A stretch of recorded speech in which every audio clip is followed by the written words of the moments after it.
मित्रों नमस्कार। आज के इस कार्यक्रम में आपका हार्दिक स्वागत है।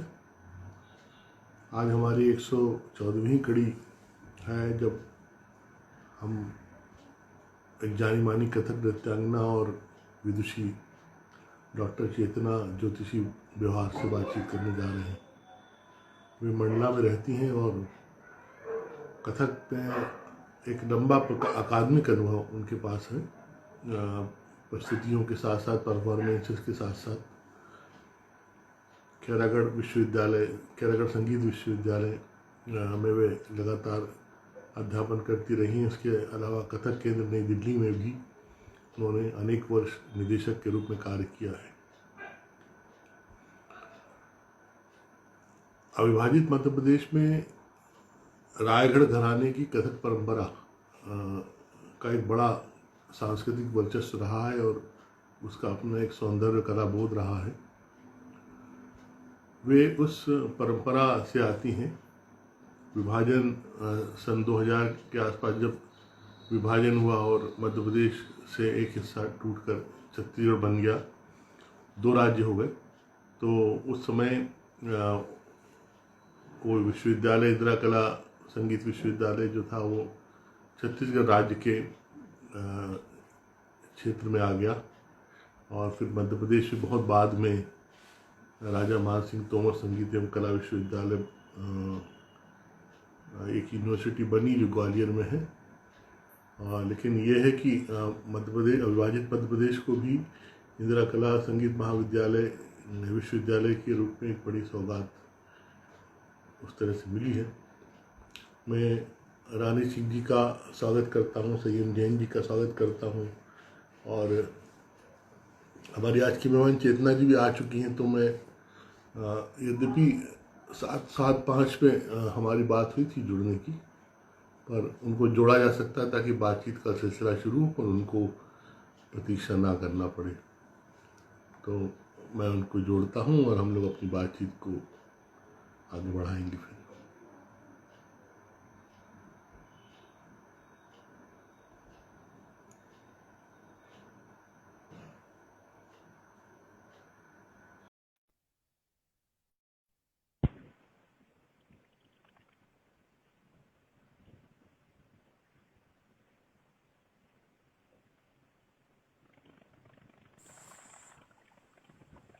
नमस्ते जी। नमस्कार आपको मोबाइल सीधा करना पड़ेगा जी। अभी थोड़ी दिक्कत ये हो गई। हाँ ठीक, अभी ठीक है। हाँ हाँ हाँ, थोड़ा बैलेंस हो जाए।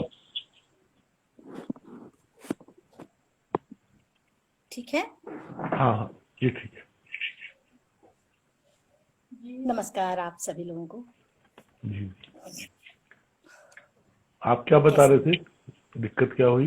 मैं ये बता रही थी कि अभी कुछ देर, वैसे तो 2-3 दिनों से बहुत वर्षा हुई है, यहाँ बाढ़ भी हाँ आई हाँ हुई है। हाँ और जब दोपहर को हम आपसे बात कर रही थी, मैं और आपकी बात हो रही थी, जी उस जी वक्त भी तेज पानी आया था। हाँ हाँ और अभी थोड़ी देर पहले, आधे घंटे पौन घंटे पहले अचानक एकदम ब्लैकआउट हो गया पूरे गांव में।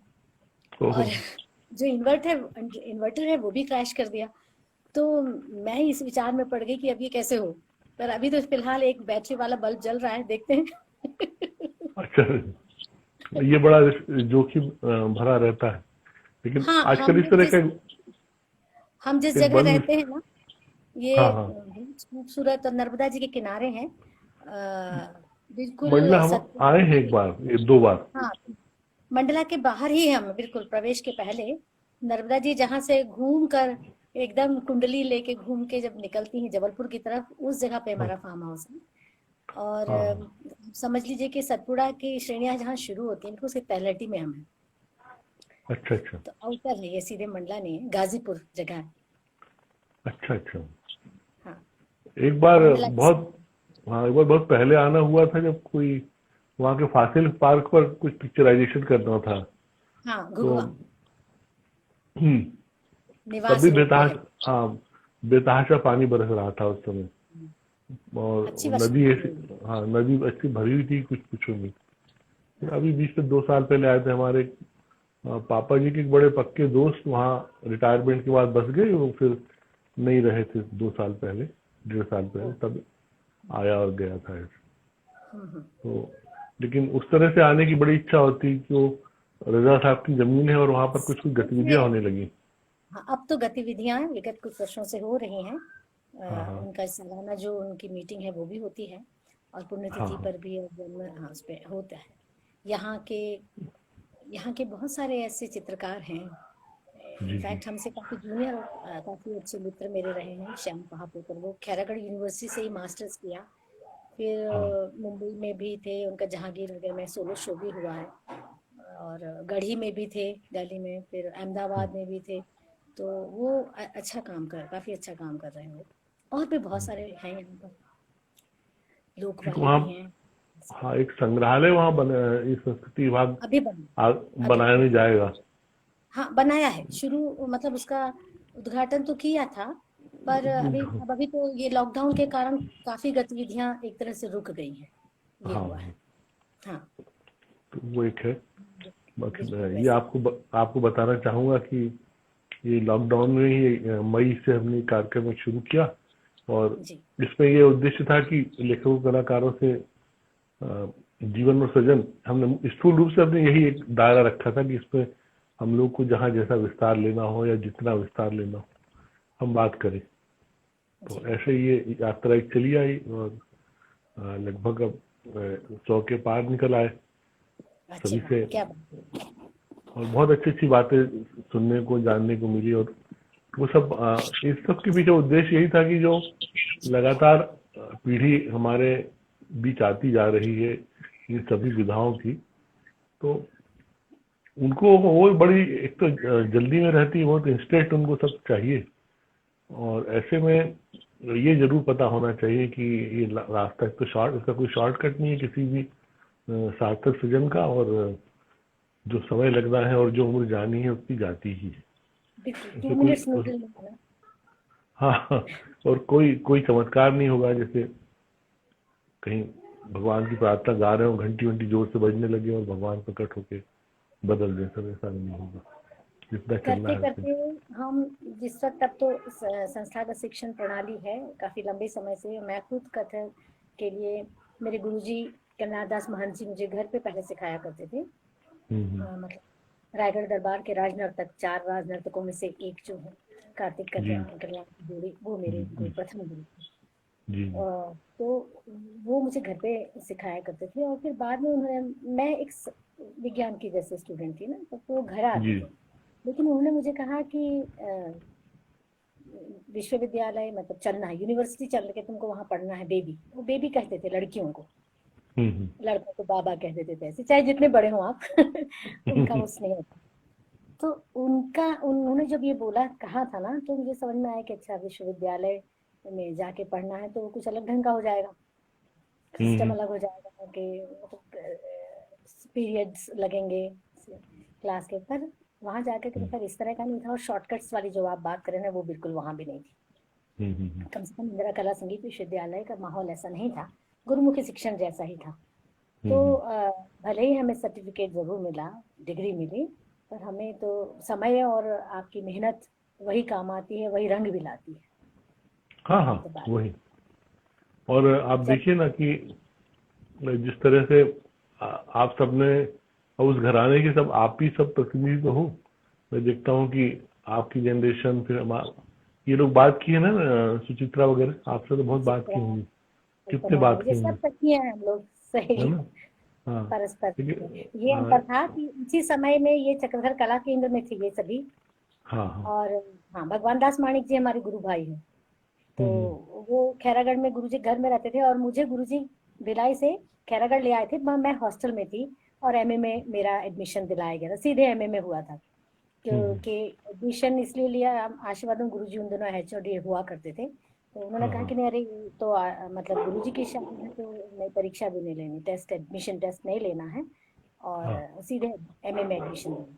अच्छा, उस जमाने में मुझे लगता है तो इस तरह का एक अधिकार गुरुओं के पास होता भी था। ये इतने पेपरबाजी, नियम कायदे कानून इतने ज्यादा लादे नहीं जाते थे। अगर उन्होंने परखा है कि हाँ, ये बच्चा या ये बच्ची ऐसे लिया जा सकता है, उसको किस स्तर पे लिया जा सकता है, वो खुद डिसाइड करते थे। और हाँ एक दूसरे बिल्कुल। की शिक्षा पे भरोसा, एक दूसरे की टांग खिंचाई, ये सब नहीं होती। नहीं, किसी का शागिर्द आया है तो उसको हम तो प्रथमा में डाल देंगे ऐसा नहीं था। तो ये बड़े वो तो प्रिविलेज, हम लोग बड़े फॉर्चुनेट और प्रिविलेज रहे। बहुत जी, अच्छा माहौल था, बहुत ही अच्छा माहौल था। वो तो प्रतिभा को अगर उन्होंने और दक्षता को रेखांकित कर दिया, फिर कोई प्रश्न करने वाला नहीं होता। बिल्कुल योग्यता बिल्कुल। के आधार पर ही सब कुछ तय हो जाता था। तो वो भी जैसे अब हमारी सेवा भी भारत भवन से शुरू हुई, तो वही सब एक स्वतंत्रता जो उस समय देखी, वो बाद में समाप्त होती गई धीरे धीरे, उसकी क्रमशः स्पेस नहीं बची। क्रमशः, ये तो है। आप शुरू से आपकी जन्मभूमि और बचपन कहाँ बीता? मैं मैं भारतवासी हूँ मतलब ये कि मेरा जन्म कोचिन एर्नाकुलम में हुआ। अच्छा मेरे अच्छा पिताजी, हाँ मेरे पिताजी नेवी में थे।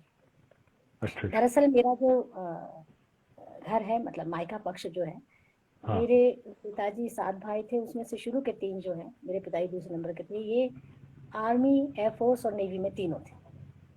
अच्छा अच्छा। और अब मेरा बेटा एयरफोर्स में है।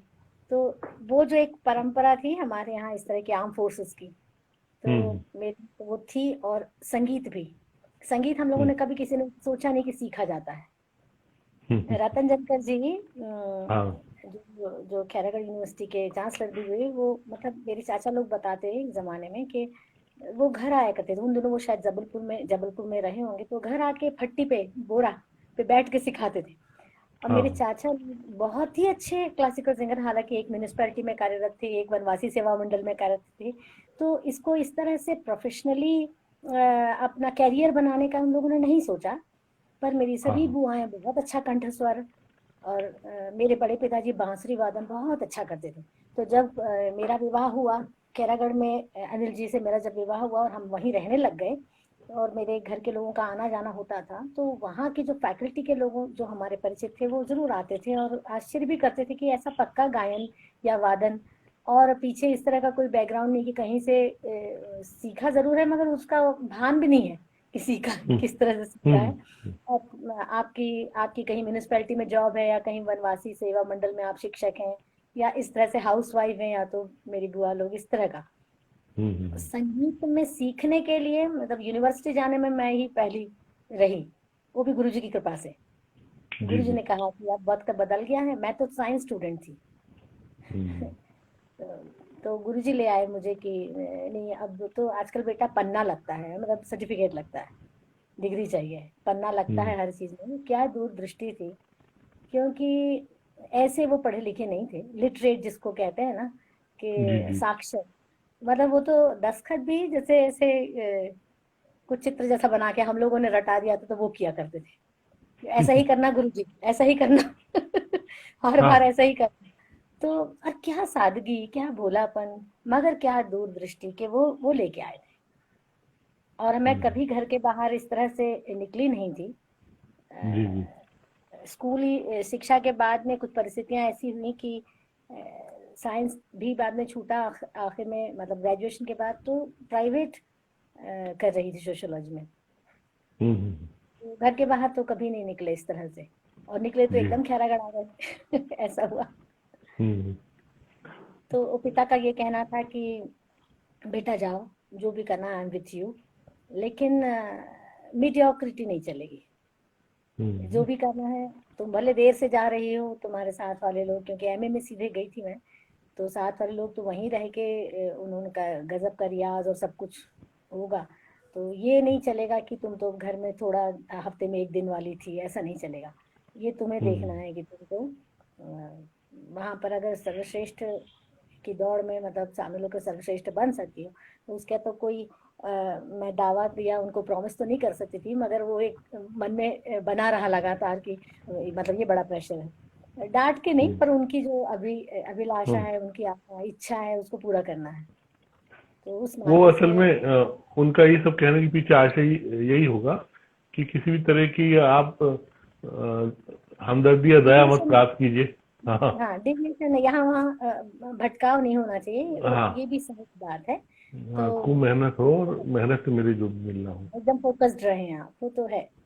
ये अभी अभी लगता है कि हम लोग बहुत बात कर लेते हैं आजकल, मतलब अपने शिष्यों से भी, घर में भी, बच्चों से। पहले बहुत ज्यादा बातचीत नहीं करते थे पिताजी माता इस तरह का। हाँ हाँ ये आप लोगों ने भी महसूस किया होगा कि बहुत बात नहीं होती थी, मगर वो बात का वजन होता था।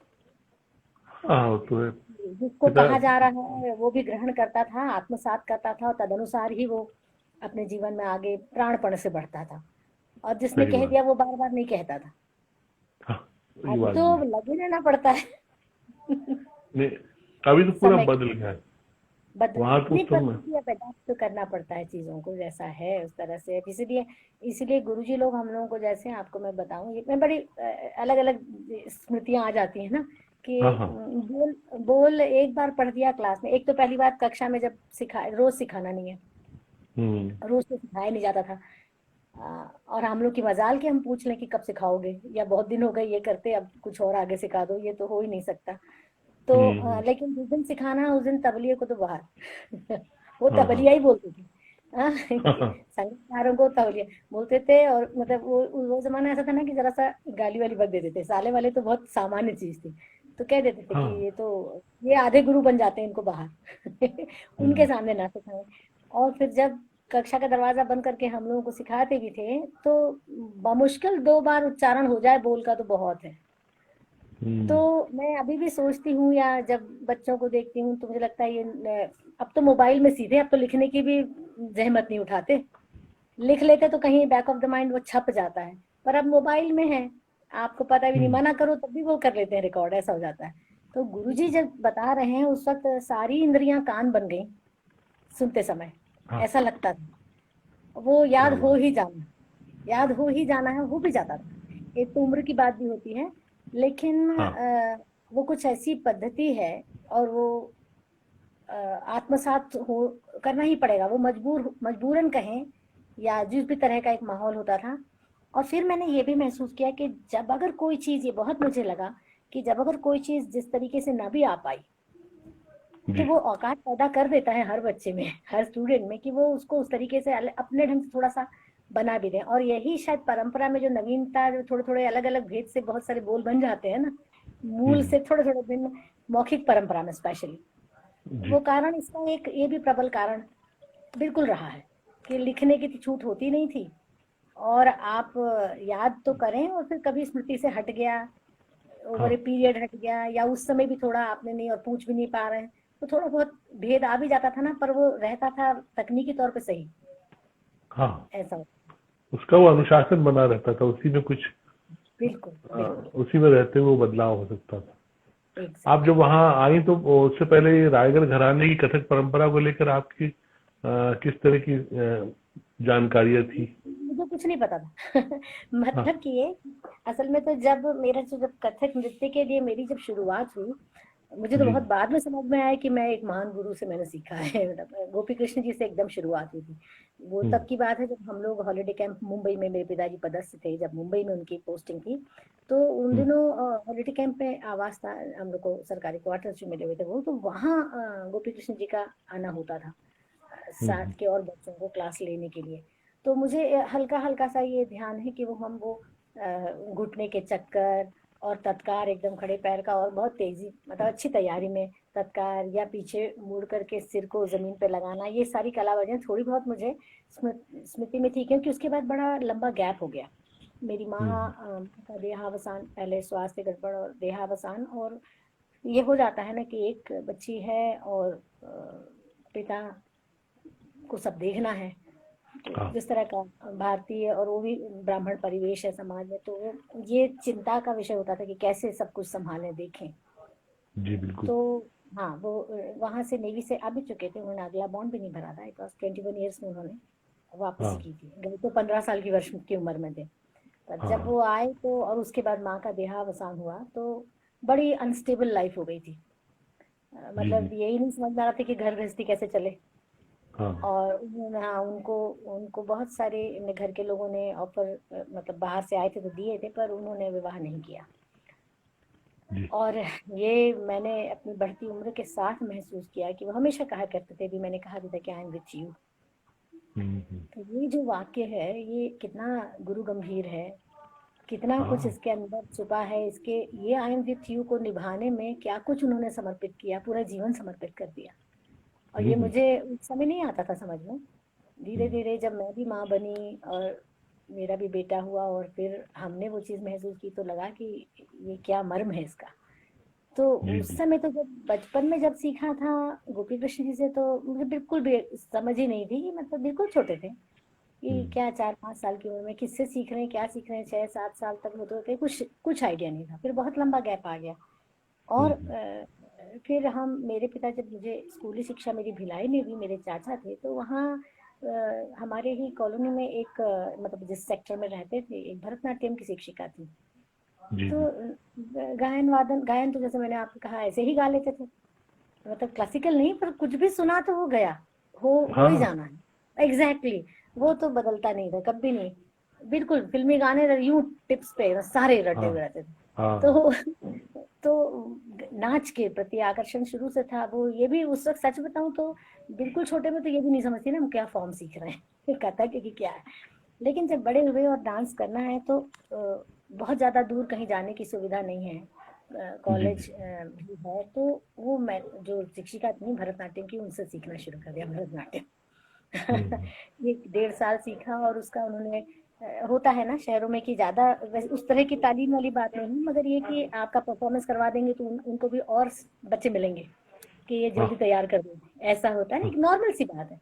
तो मुझे ध्यान है वो एक कोई नेहरू हाउस, कल्चरल हाउस में भिलाई में गए, नटनम आडिनार ऐसे करके एक छोटा सा पीस, और वो मैंने इतनी शिद्दत से किया था कि बाकी वो जो केरल समाज के बहुत सारे लोग थे वहां, तो वो आके मेरे से मलयालम में बात करने लगे और मैं अक्का बक्का कि मैं क्या कहूँ, जवाब क्या दूं, मुझे तो हम्म, इनकी भाषा नहीं आती। तो उन्हें ये लगा था कि ये तो मतलब हिंदी भाषी है ही नहीं, ये जिस तरह से एक्सप्रेशन और जैसा सब बढ़िया मेहनत से किया था, तो उन्होंने समझा कि ये हमारी ही हाँ भाषा की। तो खैर मलयाली। वो हुआ, हाँ मलयाली। तो वो खैर हुआ। और उसके बाद में यूं ही धीरे धीरे धीरे, क्योंकि माँ के ना रहने के कारण और पिता देख रहे हैं सब कुछ, और हम चल रही है, घर गृहस्थी भी चल रही है किसी तरह से, तो बहुत सारे एक प्रेशर होते हैं समाज के भी। बढ़ती जी हुई जी। लड़की है साथ में, हमको भी हमेशा यही लगता रहता था कि हर कुछ तो नहीं, पर हाँ पिताजी हमेशा कहते थे जो चाहो करो। हम्म, लेकिन जो चाहो करो के भी आज के जैसे नहीं ना, एक मध्यम वर्गीय परिवार में बहुत सारे कंस्ट्रेंट्स रहते हैं। तो वो हाँ जो बस चाहे करो, एक हाँ। ये और बता दीजिए कि भाई बहन कितने थे आपके? नहीं बाकी बस फिर आप। सिर्फ, हाँ अच्छा आप। एक, हाँ मतलब उनकी कोख से जन्मी मैं ही हूँ। ऐसे हमारा परिवार आज हम लोग इतने सौभाग्य वाले हैं कि 7 मेरे चाचा, बड़े पिताजी लोग और 3 बुआएं, हाँ और उसमें से भी मेरी सबसे पहले जो बड़ी माँ, मेरे पिताजी के पहले वाले जो ताया जी, उन्होंने हाँ मेरी ताऊ। माँ की मृत्यु के बाद तो मुझे एकदम, वो 3 भाई 3 बहन थे, मुझे तो उन्होंने ऐसे गिना कि 3 भाई हम्म, 4 बहन, ऐसे। गुड। बिल्कुल बिल्कुल मुझे नहीं आज तक ऐसा महसूस होने दिया अभी तक भी कि मैं अकेली संतान थी। बहुत तो अच्छा। संयुक्त परिवार की ये खूबी है, हाँ हाँ, बिल्कुल। और ये जो कि सब अब, उस समय की वैल्यूज हैं, इसको हम लोग हाँ, याद रख सकते और वो हमारे बाद हमारे पीढ़ी की, हमारे बच्चों की पीढ़ी में भी अभी देखते हैं हम लोग, तो जरा सुकून मिलता है कि हाँ ये लोग, उनकी बॉन्डिंग बड़ी है, बड़ा हैं। अच्छा जी है जी। उन लोग का चलता है इस तरह से। तो यही चलता रहा कि वहाँ सीखा। फिर गुरुजी आते थे, कल्याण दास गुरुजी भिलाई आते थे। हाँ हाँ। वहाँ पर एक जैनियों का एक मंदिर सेक्टर 6 में हुआ करता था, अभी भी है। हम्म वहाँ व्यवस्था की गई होगी, मुझे तो पता नहीं था, पर हम्म। किसी ने बताया कि वहाँ कथक सिखाते हैं। तो ध्यान जी। आया कि मैंने तो, बाद में पता चल गया ना कि मैंने ने कथक सीखा था बचपन में। हाँ हाँ, हाँ, और उस समय हद की बात ये है कि मैं तो मतलब सेकेंड ईयर में थी, बीएससी जी सेकेंड जी। ईयर। बहुत लंबा गैप हो गया था, तो मैं वहाँ फिर गई गुरुजी के पास में, लेके पिताजी गए, और गुरुजी ने कुछ थोड़े बहुत देखा था और ले लिया। फिर वो वहां भी नहीं, वहां तो कभी कभार जाते थे ना, वो कहते थे बेबी हम घर आएंगे, हम्म, तो घर आते सिखाते थे ऐसा। फिर तो उन्होंने वहाँ मेरा बीएससी फाइनल ईयर होने के बाद में वो फिर आते ही रहे। और मेरा जब प्राइवेट एमए हो गया, देन बीएड ऑल्सो, क्योंकि तब ये रहता था ना कि आपको नौकरी करनी है। हाँ। वो हम लोग यही सोचते थे। अब आजकल जैसे बच्चे कंप्यूटर करते हैं, हम लोग टाइप करते थे। हमने भी जैसे इंग्लिश सीखा। और हिंदी वो अभी बहुत काम आती है लिखने में। हाँ हाँ। हाँ बहुत कंप्यूटर में अच्छी। सब हाँ। हाँ तो मुझे भी हिंदी में टाइपिंग अच्छी और स्पीड होगी। स्टेनोग्राफी, अभी मैं आज हाँ। मुझे याद आ रहा है ये सब। स्टेनोग्राफी भी की थी। 100 तक की स्पीड गए थे, और LIC में मेरा मैंने एग्जाम पास कर लिया था, हम्म। और उसका रिजल्ट कुछ आने वाला था, उस बीच गुरुजी यहाँ ले आए खैरागढ़। अच्छा, और कमाल। जब रिजल्ट आया तो मतलब कुछ किसी ने स्टे लगा दिया था, हमारे कारण नहीं, मतलब किसी लोगों का रहा हम्म। होगा पिछले बैचेस का, तो कुछ रहा होगा, हमें तो पता भी नहीं। और जब वो खुल करके आया ज्वाइनिंग का जब लेटर, तब तक के लगभग 1 साल पूरा हो गया था MA का प्रीवियस।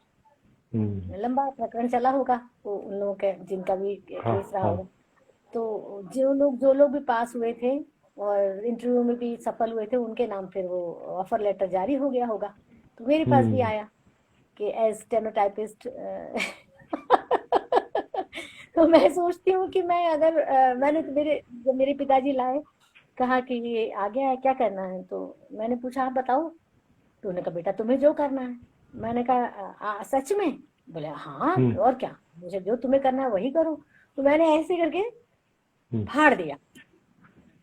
ओहो। तो इतनी तसल्ली हुई मुझे, मैंने कहा वो उस रूखे सी जगह में कहाँ मैं रसमयी नृत्य संगीत में हूँ, और कहाँ मैं स्टेरियोटाइपिस्ट बन जाती। हम्म। तो मैं तो भूल भी गई थी ये बात सच। Stenotypist, yes. हाँ। वहाँ वहाँ होती मैं कहीं भी, कुछ और बन गई होती, बड़ी कुछ वहाँ। हाँ, तो खैर आप बन जाती है ऑफिसर तो एकदम बड़ी तो क्या होते बताऊँ, होते। LIC का कोई ऑफिसर। हाँ। जीवन बीमा दे, सच में। थैंक यू, आपको धन्यवाद मुझे ये याद दिलाने के लिए। मुझे अभी याद आ गया कि मैं तो जीवन बीमा में कुछ कर रही होती। हाँ, जिंदगी के साथ भी, जिंदगी के बाद भी, वाह। सबको आपको जी हाँ, इस तरह ऐसा ही है जिंदगी के साथ भी बात। तो अब तो कथक है जिंदगी के साथ भी, और अंतिम सांस हमेशा। तक। हाँ, वो तो अब आप आधा रास्ता चली गई थी, आधा MA करके, और आधा ही बचा था, तो फिर वो तो पूरा होनी था अरे फिर। वो अनजाना ऐसा था ना, क्योंकि मैंने टाइपिंग भी मैंने 2.5 से 3 महीना में पास कर ली थी। हाँ।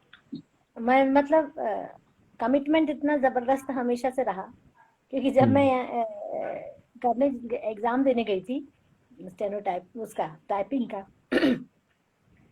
तो बड़े से हॉल में वो टाइपराइटर सारे रेमिंगटन और इसके उसके खटर खटर खटर बोल रहे थे, और हाथ पैर ठंडे हो गए। कि क्या हाँ करना है। हाँ, उस समय तो ये था कि वो कोई खटारा टाइपराइटर मिल जाए तो आदमी पर एग्जाम क्या, मतलब क्या करेगा। ये तो भी पेपर भगवान दिया को गया, मनाते थे कि अच्छा रोने पे चढ़ा टाइपराइटर। दिया पेपर।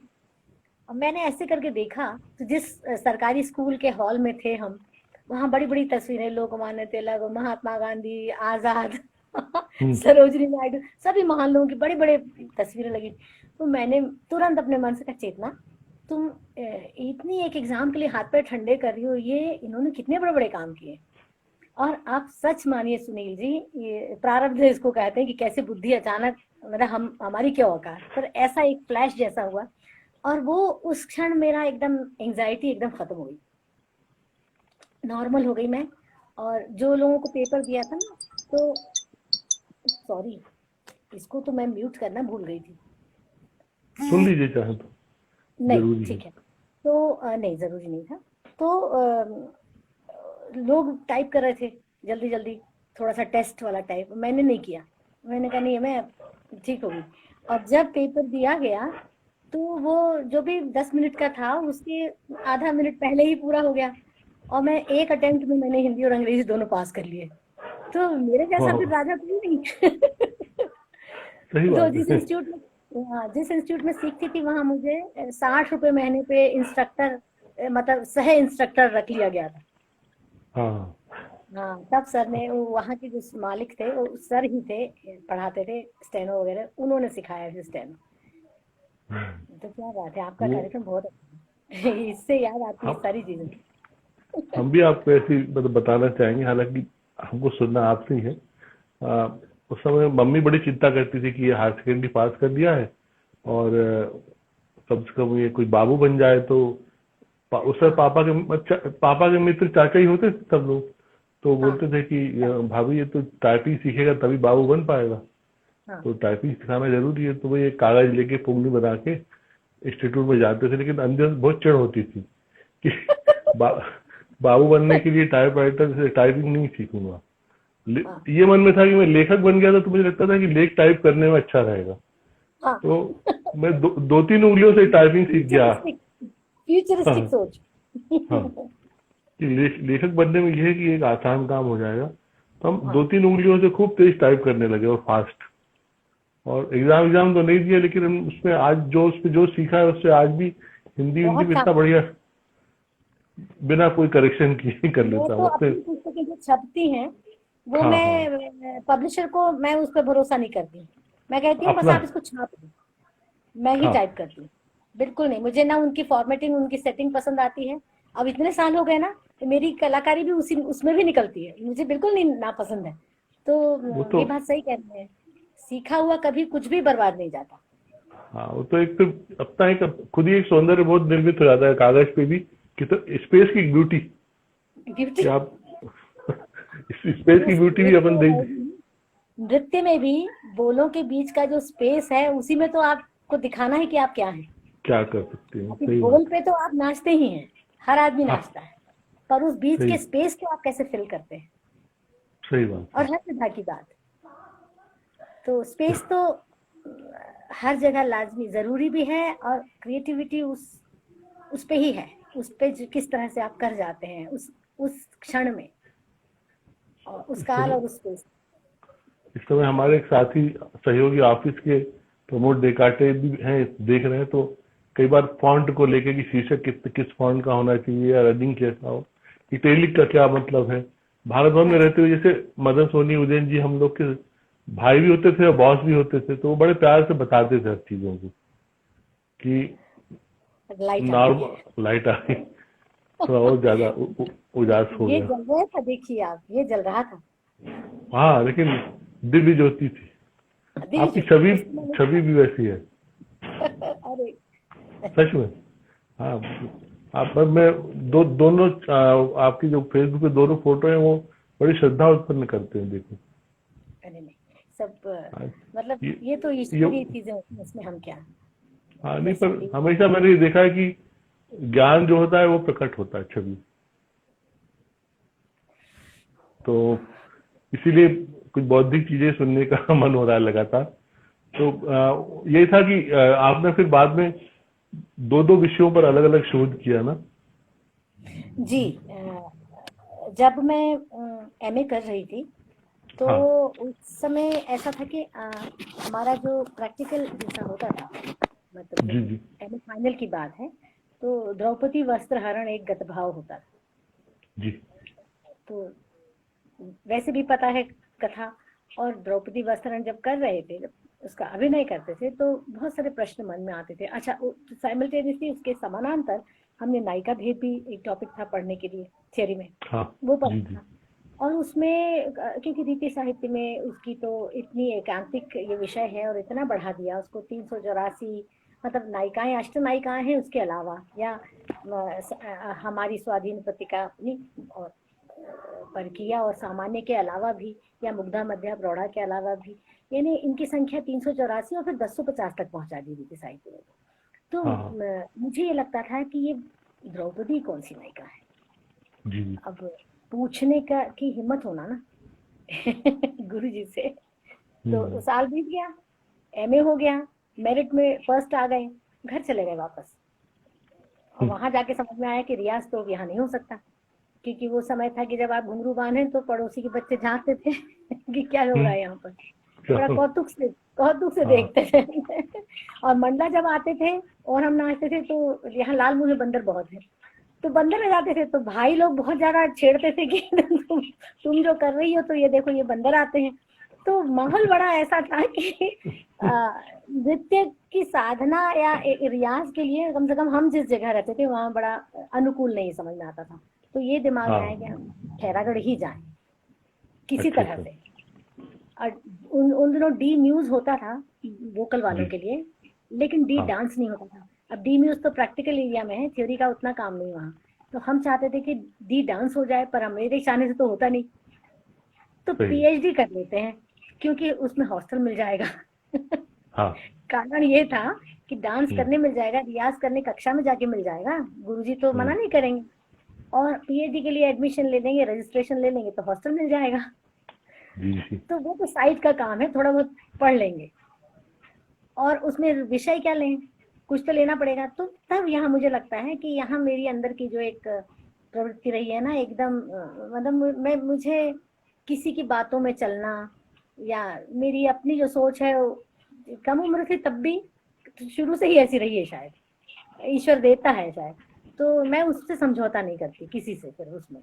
तो मैंने ये विषय चुना जी।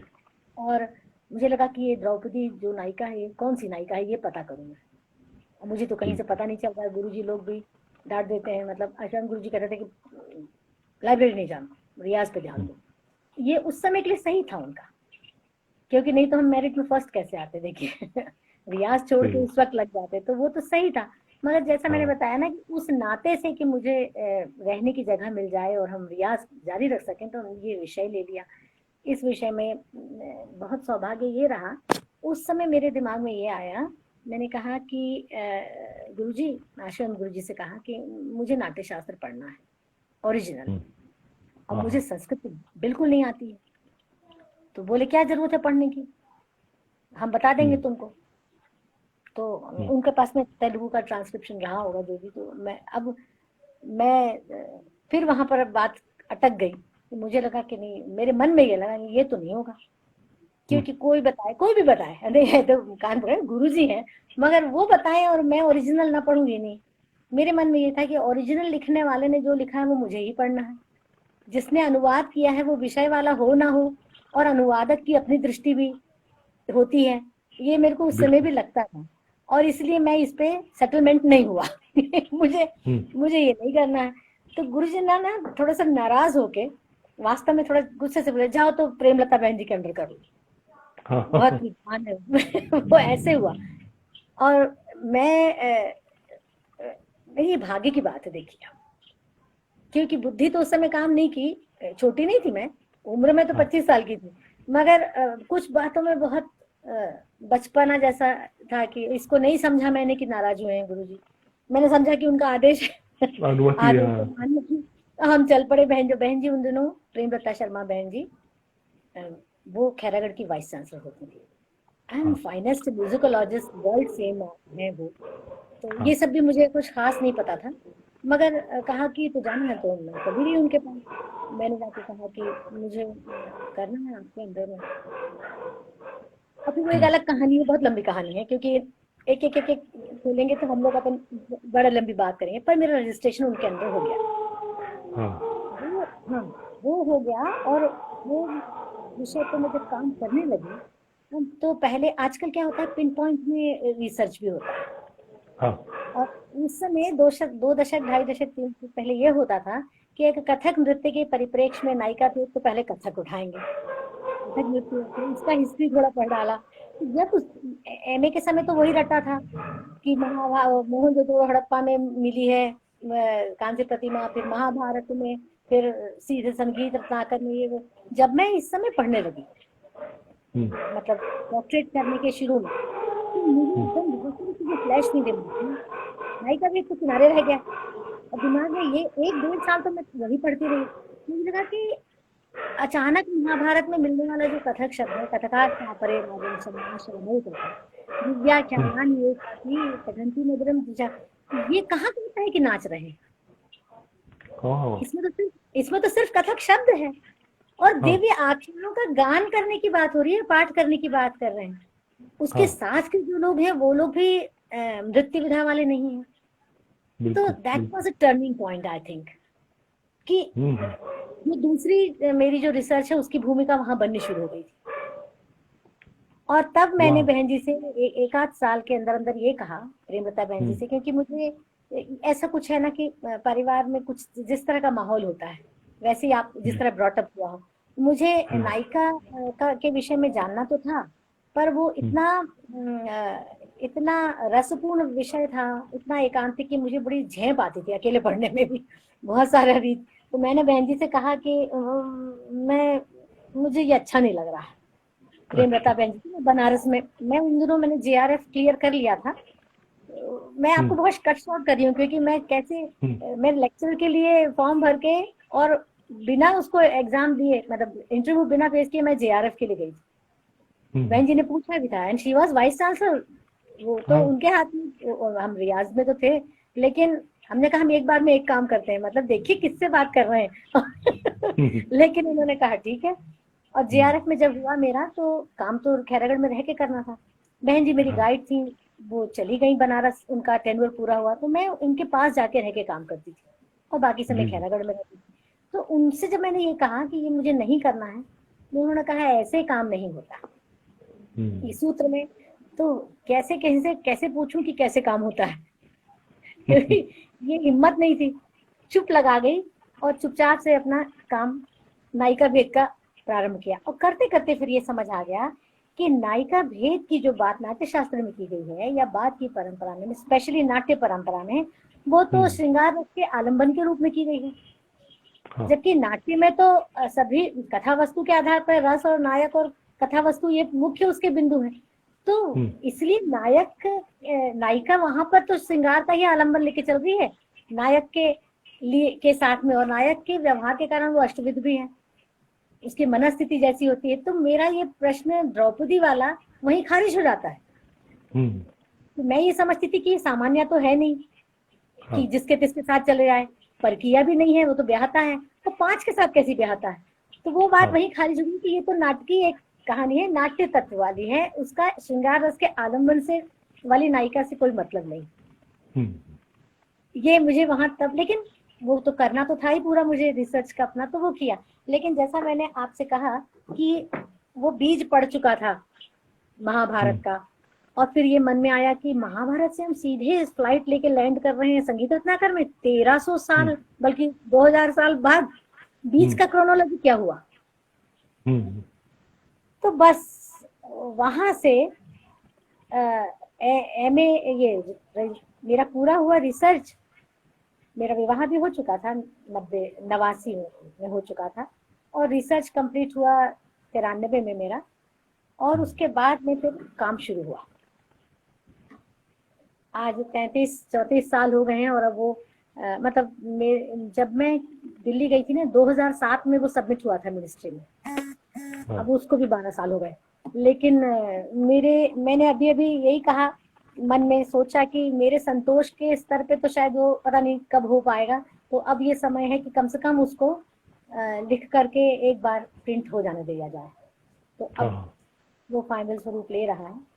बहुत सारी विसंगतियां, या कहें विसंगतियां क्यों कहूं, जो फैक्ट्स है देखिए वो तो उपलब्ध है, तबीयत से खोजने की जरूरत थी। क्योंकि संगीत के विषय में जानकारी है, अन्य विषयों के बारे, कथक के बारे में क्यों नहीं है। और हम क्या कहते हैं, कथा कहे सो कथक कहावे। हम तो खुद कह रहे हैं कथा कहे, कथा नचे कहने में क्या समस्या थी।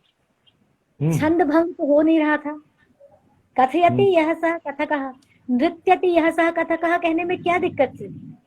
तो अगर नहीं कहा गया तो क्यों नहीं कहा गया। हम हर जितने भी कथक नर्तक हैं, हम शुरुआती नाचने की शुरुआती कथा कहे सो कथक कहावे, और लिखने वाले भी यही शुरू करते हैं। मैंने भी यही पढ़ा था, इसी में हमने डिस्टिंक्शन पाया, इसी में मेरिट पाया। तो वो एक अलग बात है। और असल तो ये है कि जितनों ने काम किया उस कारण से जिज्ञासा भी बढ़ी ना। वो काम ना होता तो ये भी काम ना होता। इसलिए काम किसी का कोई कम और ज्यादा नहीं होता, बस ये वक्त की बात होती है कि किसके दिमाग में कौन सी खुरापात कौन से प्रश्न उठते हैं। और ये है कि जब अकेले चलना हो, और जैसे मैंने सोचा, मैंने आपसे कहा कि मुझे ओरिजिनल टेक्स्ट पढ़ना है, तो इसलिए मेरे को 3 दशक से ज्यादा समय लग गया। मेरे को संस्कृत नहीं आती थी, मैंने पढ़ी, समझी और अन्वय खुद करके, क्योंकि मेरा सब्जेक्ट है नृत्य, मुझे मूल टेक्स्ट मुझे पढ़ना, तब मुझे तसल्ली होती थी। बहुत गजब के फैक्ट्स मिले फिर। नहीं, वो तो होता संस्कृत की बात है। जैसे हमारे पूजा पाठ और अनुष्ठानों में शुद्ध उच्चारण को लेके जो बात आती है कि कितना शुद्ध उच्चारण करोगे उतना ही वो प्रभावी होता है। तो वो जो आपका मूल तक, बिल्कुल प्रेमलता बहन जी कहती थी, पाठ करो, संस्कृत का पाठ पढ़ना, जोर जोर से पढ़ो, वो अर्थ खोलते चलती है। बार बार पाठ करो, क्योंकि मेरा तो और मेरी गति वही थी, बताऊं मैं आपको, बनारस में आमनाय उनका घर का नाम, घर जो है जो उनका आमनाय उनके घर का करौंदी में हाँ। आज भी है। मेरी गति उस तोते के जैसी थी जो आश्रम में, ऋषि आश्रम में था। वरना तो मैं वहाँ, विद्या निवास मिश्र जी आते थे, कमलेश दत्त त्रिपाठी जी नीचे ही रहते थे बहन जी के घर में किराए से। तो ऐसी विभूतियां जहाँ थी, जहाँ बेटीना बाउमर आ रही हैं, इस तरह के लोग जहाँ आते थे, संस्कृत में वार्तालाप होता था, दक्षिण के वेद पाठी ब्राह्मण आते थे, वेद पाठ होता था। मुझे कुछ नहीं आता है, मगर ये सुनते हैं जो आप ना, उसे संस्कार वही निरंतर ये सुनते सुनते संस्कार और काम करने का ढब, फोकस रहना, धैर्य रखना, जल्दी से किसी निष्कर्ष पर नहीं आप जा सकते हैं, हड़बड़ी नहीं करना, ये सब। क्योंकि प्रेमलता बहन जी तो वो प्रकाश स्तंभ है, क्या कहूँ मैं, तो सबसे अदना, सबसे बहुत जूनियर उनकी कहना चाहिए, सबसे आखिर की शिष्य शागिर्दों में से हूँ मैं। लेकिन जी आप क्या कह रहे हैं? हाँ, मैं रुक गया, आपकी बात पूरी हो फिर मैं बोलूँ। नहीं, मैं ये कह रही थी कि वो डेस्टिनी होती है ना, भाग्य, हाँ, वो प्रबल होता है। और मेरी कोई प्लानिंग कभी नहीं थी ना, हाँ, समझती भी नहीं थी।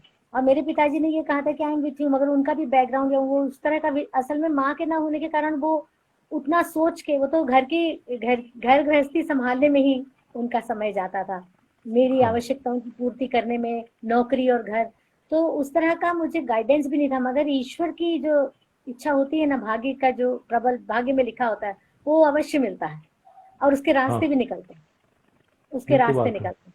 बस आपको ईमानदार रहना है। अब मुझे कभी कभी सच में ये लगता है सुनील जी कि ये ईमानदार रहने की भी हमारी औकात नहीं है, ये भी प्रारब्ध, ईश्वरीय शक्ति है जिसमें वो भाव भी वहीं से मिलता है।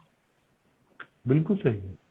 वो अपने आप पिता ने आपके आंखों में देखा और आपको वो सब उदारता दी जो आपको उसमें चाहिए थी। वो पूरा समय वो पूरा समय इस तरह की उनसे अपेक्षा कर रहा था और आपको भी वैसी बात थी। ये मैं इसकी मैं कल्पना कर सकता हूँ कि वो कितना संवेदनशील पूरा समय रहा होगा, और उनकी अपनी जिम्मेदारी और आपका अपना पुरुषार्थ दोनों ही मिलकर ये सब कर पाए। विवाह की बात ना, विवाह करना है टाइम से लड़की का, घर का भी प्रेशर था कि भाई वो तो सिर्फ 36 वर्ष के थे जब माँ गई। वही मैं कह रहा हूँ कि से विवाह करो, पर उन्होंने, मेरी 27 की उम्र में शादी हुई, जो उस जमाने के हिसाब से काफी एज थी। हाँ हाँ, ये है। पर वो पिता का ही एक सपोर्ट था।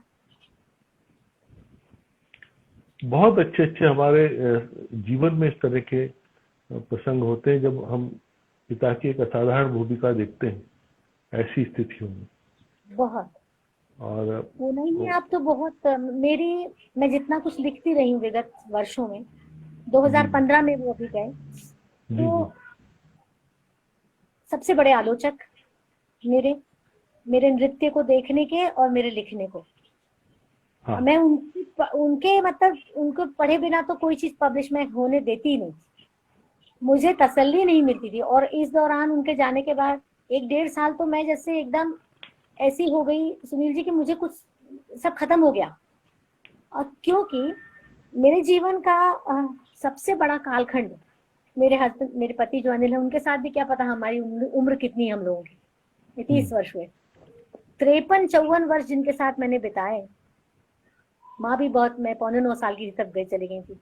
वो सखा मेरा नहीं रहा जीवन में, तो सब कुछ खत्म जैसे एक बार भी हो गया, कुछ सूझता ही नहीं था कि कैसे करें। तब मुझे आप मतलब ये बड़ा है कि एक दिन अचानक मुझे एक इतना बड़ा पेपर मिला, 10 पुस्तकों के नाम लिखे उसमें कथक के लिए, कथक में मुझे जो काम करना है। मैं आपको 1-2 के उदाहरण देती हूँ। कथक टुडे, देखिए कितना सामूहिक नाम दिया उन्होंने। कथक चतुर्मुख, 4 घरानों पर। क्या बात। कथक कल, आज और कल, ये उन्होंने ऐसे 10 पुस्तकों के नाम लिखे लाल स्याही से, और लिखा है कि ये तुमको काम करना है। उसने मुझे इतनी एनर्जी दी उस दिन, जिस दिन वो पन्ना मुझे मिला, उनके जाने के 8-10 महीने बाद मिला था। और उस समय मैं जब वो थे तो एक शास्त्रीय traditions in Indian classical dance ऐसे काम कर रही थी मैं, और वो काम रुक गया था। उनके जाने के बाद। तो जैसे मुझे नई चेतना आई, एकदम ऊर्जा हुई, मैंने कहा ये तो मुझे और भी इतने सारे काम दे गए, और कितना मेरे काम को समझते थे। देखिए आप कि टाइटल उन्होंने जो बनाए हैं वो मेरे काम अकेले को नहीं, कथक के सिनेरियो को कितना जान रहे थे। हाँ, माता पिता जब बच्चे को सी थ्रू करते हैं, पूरा एक्सरे मशीन जैसा, उसके माध्यम से वो पूरी कथक जगत को देख रहे थे मेरे माध्यम से, उसकी जरूरतें, वहाँ क्या काम होना है, और उनको भरोसा था शायद जरूर कि ये ईमानदारी से करेगी काम। तो वो बहुत बहुत बड़ी जिम्मेदारी है, मगर मैं इतनी आह्लादित हुई वो पढ़ के, और उस दिन से फिर मैंने काम शुरू किया ऐसा। और अभी भी जो अब कथक, क्योंकि ये जो मैं कथक नृत्य का इतिहास मेरा अब छपने वाला है, मेरे पिताजी हमेशा कहते थे, तो मैं मजाक करती थी कभी कभी, ये बापू बापू कहती थी मैं, बापू नाट्य शास्त्र कितना लिखा गया, एक ही लिखा है तो कहते थे अच्छा अच्छा बेटा, ऐसा नहीं है, तुम एक बार इसको कंप्लीट करके प्रेस में जाने दो, फिर ये तो अनंत है, तुम हर बार अपनी ही लिखी चीज को देखोगी और हर बार तुम्हें लगेगा कि इसमें और है, पर बेटा अभी जाने दो। और ये मुझे अभी लॉकडाउन के समय ज्यादा लगा सुनील जी, जब मैंने सीरीज ऑनलाइन बोली इस पे।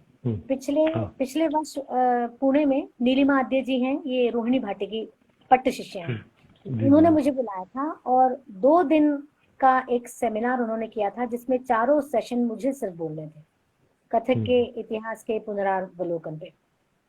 तो वो बहुत बड़ी जिम्मेदारी थी। ऐसे सेमिनार्स में 1 घंटे 1.25 घंटे में अपने पर्चा बोलना अलग बात है, और 2 दिन 8-8 घंटे एक दिन बोलना। और उन्होंने 2 ऐसे महानुभावों को बुलाया था, राजा जी दीक्षित, वो पुणे यूनिवर्सिटी में हिस्ट्री विभाग के अध्यक्ष हैं ये लोग। तो वो दोनों सज्जन दोनों दिन लगातार रहे वहाँ, एक तरह से कह सकते हैं ऑब्जर्वर के तौर पे। और मुझे बड़ी जिम्मेदारी के अलावा मुझे बहुत सुकून और सुख भी मिल रहा था कि ये मैं इतने सारे लोगों के बीच में इतने डिटेल में कथक की हिस्ट्री को रिवील कर रही हूँ, जो कुछ मैंने इतने सालों में समझा है, पाया है। तो एक तो वो समय हुआ, और उसके बाद में फिर अभी लॉकडाउन के समय फिर एक मीनल सेजवान है, उनके सतरंग कला फाउंडेशन, उन्होंने लगातार 3 सीरीज का ऐसा बनाया कि आप अपना टाइम दीजिए, 1.5-2 घंटे का, पर आप इसको ऑनलाइन आप इसको बोलिए। और मेरे घर में कहा भी मेरी बहू ने कि अम्मा तुम ये सब चीजें ऐसे डिस्क्लोज कर रही हो, तुम्हारे वर्षों का इसमें है। मैंने कहा बेटा कुछ नहीं होता, अब क्या है कि अब शायद मैं बोल दूंगी ना तो मैं लिखूंगी जल्दी अभी तक लिखा भी नहीं जा रहा है या छूट जा रहा है, तो वो भी मुझे मौका मिला। और वो सब अब है, मतलब आपके यूट्यूब, आप कहते हैं ना यूट्यूब में रहती हैं चीजें, तो देखना पड़ेगा मुझे वो होगी वो तो नहीं, वो मतलब उसको कन्वर्ट कर, जैसे हम ये बातचीत को यूट्यूब में लोड कर देते हैं, तो अच्छा, अगर वो उन लोगों ने अगर लोड किया होगा तो रहेगा, ये जैसे रह जाएगी, ये बातचीत रहेगी। हाँ, मेरे मन में आया था कि देखिए, मैं जब हर बार हम उसी विषय को भी बोलते हैं तो कुछ एक नई दृष्टि खुद की भी खुलती है, तो मैं सुनना चाह रही थी कि मैंने क्या बोला पर हाँ, मैं पूछूंगी उनसे, मैंने पूछा भी नहीं। और कुछ वो जरूर उनसे पता कीजिएगा कि घर गृहस्थी वाले लोगों के साथ व्यस्तताएं भी ज्यादा रहती हैं। हाँ, हो गया, बातचीत हो गई, अब जाके तुरंत लग जाएंगे काम में अपने दूसरे, तो वो हट भी गया। मैं पूछूंगी, उनको कहिएगा कि इसका लिंक हमको भेज दीजिए, इसकी रिकॉर्डिंग या लिंक तो भेजेंगे, उन्होंने कर रखा होगा। आजकल तो ये सहेजने का, इसमें जैसे जब हमने ये शुरू किया था तो शुरू किए 6 एपिसोड में हमें उसकी विधि नहीं पता थी कि इसको सेव कैसे करें, तो शुरू की 6 इंटरव्यू जो है वो सेव नहीं हो पाए थे। 7वें से हमने इसकी चोरी सीखी। इसमें इंस्टाग्राम ने भी ऐसी सुविधा दे नहीं रखी थी, पर अपने आप भारतीय परंपरा में चोरी का भी एक अपना वो है, दिलचस्प शास्त्र है, अरे विद्या है भाई। हाँ, तो इसको फिर शोध किया, बम्बई से प्राप्त किया, फिर इसको सेव करना शुरू कर लिया अलग ढंग से, और फिर दूसरे रास्ते से जाके इसको सुरक्षित करके फिर यूट्यूब पे ले आए। तो अब ये रहा करी। आपसे बात हुई है ना, आपसे बात हो रही थी दोपहर को, तो उसके बाद में मेरा एक और कल संवाद हुआ था। कल यहाँ जबलपुर में चक्रधर स्मृति समारोह शुरू हुआ, अच्छा अच्छा। चक्रधर महाराज के उसमें तो डिजिटल अभी रायगढ़ में कल से शुरू हुआ है। यहाँ हम्म उनके घराने की, मतलब हम्म, ललित कुमार जी की पत्नी, जी जो वो उनकी नानी होती हैं, जो यहाँ पर उपासना सिंह है जबलपुर में, उन्होंने जी जी। एक कल 10 दिवसीय कार्यक्रम किया। तो 10 दिवसीय उस कार्यक्रम में पहले दिन मुझे उन्होंने बोलने के लिए महाराजा पे कहा। तो हाँ आज उन्होंने मुझे वो, आप जो लिंक कह रहे हैं ना, वो मुझे भेजी, और मैंने ऐसे उसको छुआ तो मेरा वो वक्तव्य आ गया। तो मेरी बहू ने, सलोनी ने उसको क्या क्या कहते हैं, एफबी पे उसको तुरंत हाँ डाल दिया, मुझे दिखाया कि अम्मा ऐसा है ये। तो मैंने हाँ जाकर के, मुझे अभी समझ में आया कि आप जो कह रहे हैं, क्योंकि मैंने अनायास किया है, मैं जाके देखूंगी कि वो मीनल जी ने जो मुझे भेजे थे उसी तरह के उल्टे सीधे लिखे हुए बहुत सारे WXYZ ये हाँ वो। तो हाँ वो मैंने तुरंत उसमें छू छू के उसको ना, जैसे सलोनी ने किया था, मैंने आज ही किया है। आई हाँ होप कि वो एफबी पे वो जितने भी संवाद थे मेरे, हाँ। जो मैं कह रही हूँ वो कथक नृत्य के इतिहास को, वो आज रात को देखती हूँ, वो आज ही मैंने वो किया सब है। वो सब रहे तो होंगे। वो नीले नीले कलर में अगर वो जी शो जी, होते हैं और मुझे तो। लग रहा था ये तो ना तो ABCD है, नहीं कुछ और है, ये तो बहुत सारी कुछ उल्टी सीधा है जो भी है, मैं तो छू भी नहीं रही थी। पर हाँ आज ही ये ऐसा हुआ है, चलिए अच्छी बात है। तो मेरा ख्याल है कि शायद वही हुआ है जो आप कह रहे हैं। आ, हाँ। अनायास हो गया है। हाँ देखा है हम भी अभी। आपको ये 1-1.5 घंटे में जब भेजेंगे तो आप ऐसे ही छू के खोल लेना। हाँ, नहीं अब तो हम लोग भी चतुर हो रहे हैं सब में बनने लगा। अब आज ही तो आपसे पूछा था मैंने कि मैं लैपटॉप में इसको ला रही हूँ, तो आपने कहा लैपटॉप में नहीं आएगा हाँ इंस्टाग्राम। ये भी हमें किसी ने बताया कि बोले वो इंस्टाग्राम माइक्रोसॉफ्ट वालों का है, तो ये बोले छोटे स्पेस की चीज है, बड़े में नहीं अच्छा, होती। तो बड़े काम कर उसको भी दिए। हाँ, उसको भी समझ नहीं पाया जाता। मैं मतलब माइक्रोसॉफ्ट का है तो क्या नुकसान है। और हो सकता है कि इनका और गूगल का कुछ आपस में विरोधाभास हो, जो वहां पर नहीं आने देते हो। ये सब ये है भी क्या पता। तो फिर भी एक बहुत अच्छा साधन है बातचीत का। और इस समय इस बातचीत को रामरथ पांडे, आल्हा गायक इलाहाबाद से, वो सुन रहे थे।